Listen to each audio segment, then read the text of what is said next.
Ако сте модел в OnlyFans, ще искате да чуете това видео. Пуснете си звука на телефона и ме изслушайте. В това видео ще ви покажа другата страна на OnlyFans. Не подигравките, шегите и митовете, които обикновенно чуваме, а реалността. Реалността, която виждам всеки ден, работейки с OnlyFans модели вече 7 години. Всичко, което ще чуете е изцяло базирано на моя професионален опит и наблюдения. OnlyFans не само в България, но и почти по целия свят се превърна в една от най-провокативните, най-скандалните и най-осъждани платформи. Но простата и груба истина е, че тя, както почти всичко в нашия свят, е създадена за пари и за нищо друго. Тя направи обикновени хора, буквално милионери само за няколко години. Тя създаде един култ и лайфстайл сред обществото. Тя създаде бизнес модел след себе си, който много други компании се опитват да догонят, като Fansly, LoyalFans, Manivits и други.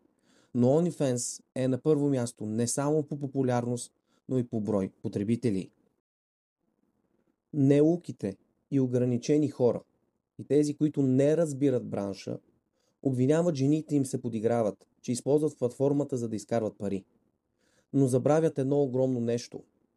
Ако нямаше хора, които да търсят и да купуват съдържание, нямаше да има и жени, които да им го предлагат. OnlyFans е не само платформата с най-много потребители, но и с потребителите, които харчат най-много за съдържание. Имаме модели, които генерират само от един последовател $1000 месечно, като единственото нещо, което моделът им дава в замяна, са солови видеа и снимки. Ние като OnlyFans екип, който работи с десетки жени по света, виждаме и знаем какво се случва зад кулисите. И точно за това знаем какво работи и какво не работи. Искам да уточня нещо много важно. Нашият канал е насочен само и единствено към жени, които вече се занимават с OnlyFans или такива, които искат, но все още не са сигурни как да започнат.